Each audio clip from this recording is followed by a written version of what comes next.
गाय भैंस जुगाली नहीं कर रही है, बस ये 2 इंजेक्शन आप लगवा दो, तुरंत जुगाली करना प्रारंभ कर देंगे।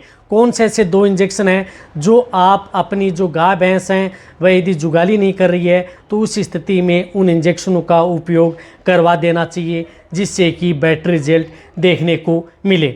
तो उसके बारे में आपको छोटे में बताया जाएगा। चैनल पर नए हैं तो पहले चैनल को सब्सक्राइब, साथ में बेल आइकन ऑल वाला ऑप्शन दबाएं। आपको पता है कि चैनल पर भी सही, सटीक और साइंटिफिक मेथड से आपको जानकारी दी जाती है, तो इस चैनल की वीडियो जितना हो सकता है आप शेयर जरूर करें।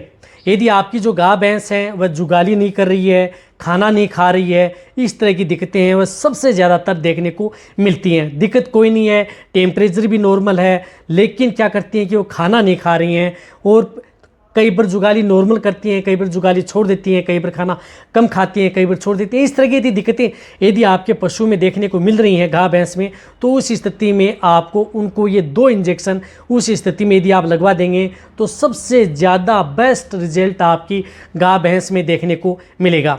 और इंजेक्शन इस तरह के बताऊंगा जो कि यदि आपकी गाय भैंस प्रेग्नेंट हो, दूध देने वाली हो, सभी तरह की गाय भैंस हैं उनके लिए सेफ है, यानी सेफ हैं, किसी भी तरह का कोई भी नुकसान आपकी गाय भैंस में देखने को नहीं मिलेगा। देखो, सबसे पहले मैं आपको यदि वो इंजेक्शन बता रहा हूँ तो उस इंजेक्शन में आपको उपयोग करना है एक तो जिस प्रकार से यूरिमीन इंजेक्शन, जो कि मैं लगभग वीडियो में बताता हूँ यदि आपके पशु इंडाइजेशन से संबंधित है। यूरिमीन इंजेक्शन जिसके अंदर साल्ट आता है सोडियम एसिड फॉस्फेट इंजेक्शन, यानी सोडियम एसिड फॉस्फेट इंजेक्शन जो आता है उस इंजेक्शन का उपयोग आप अपनी गाय भैंस में ज़रूर करवाना है यदि आपको बेस्ट रिजल्ट यदि लेना है। अब सोडियम एसिड फास्फेट जो इंजेक्शन आता है वह इंजेक्शन आप अपनी गाय भैंस में 15 ml से लेकर के 20 ml इंट्रामस्कुलर व इंट्रावेनस, यानी इंडाइजेशन से संबंधित कोई दिक्कत हो गई हो, खाने पीने से संबंधित कोई भी दिक्कत है, मेटाबॉलिज्म से संबंधित कोई भी दिक्कत है, तो उस स्थिति में आपको यूरिमीन इंजेक्शन अपने पशुओं में ज़रूर लगवा देना चाहिए। बहुत अच्छा रिजल्ट पशुओं में देता है, क्योंकि ये कई तरह की दिक्कतें हैं मेटाबॉलिक को उनको कंट्रोल करने का काम करता है। तो वहाँ पर ये इंजेक्शन लगा देंगे तो आपका पशु जल्दी रिकवरी लेगा, जल्दी जुगाली करना प्रारंभ कर देगा। तो ये इंजेक्शन आपको ज़रूर उपयोग करना है। इसके साथ साथ आपको एक और इंजेक्शन का उपयोग करना है। उस इंजेक्शन का तो उपयोग करना ही करना है, उस इंजेक्शन का उपयोग करेंगे तभी आपको बेस्ट रिजल्ट मिलेगा। वह लगाते ही आपका पशु तुरंत जुगाली करना स्टार्ट कर देगा, खाना पीना स्टार्ट कर देगा, किसी भी तरह की कोई दिक्कत नहीं होगी।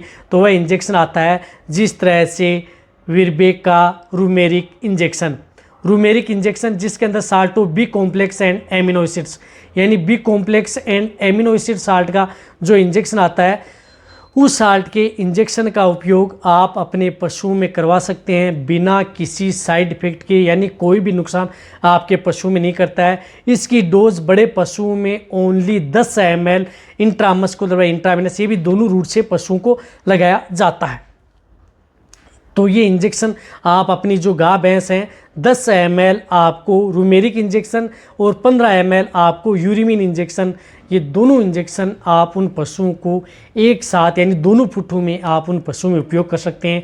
सबसे बेस्ट रिजल्ट मिलता है। ये इंजेक्शन लगाते कई बार क्या करता है कि पशु तुरंत जुगाली करना प्रारंभ कर देता है, फिर भी यदि नहीं कर रहा है, पशु में स्थिति है नॉर्मल है, यदि खाना पीना स्टार्ट कर दिया फिर भी नॉर्मल दिक्कत है, तो उसे लगातार आप 2 से 3 दिन भी दोनों इंजेक्शनों का उपयोग साथ में करा सकते हैं, क्योंकि नुकसान इन इंजेक्शनों का कोई भी नहीं है, साइड इफेक्ट ना के बराबर है, बट आपके पशु में बेटर रिजल्ट देखने को मिलता है। तो अब आप अच्छी तरह समझ गए होंगे यदि आपके पशु में यदि इंडाइजेशन संबंधित या पेट की संबंधित कोई बीमारियां या अदर कोई दिक्कत हो गई है तो उस स्थिति में आप इन इंजेक्शन का उपयोग करा करके आप अपने पशुओं को जल्दी रिकवरी ले सकते हैं। तो ये वीडियो जितना हो सकता है पशुपालक बेटे उनके साथ शेयर करें। इसी तरह की नॉलेज वीडियो आपको इस चैनल पर ऐसे ही मिलती रहेंगी। इसी तरह से वीडियो देखते रहें। थैंक्स, धन्यवाद।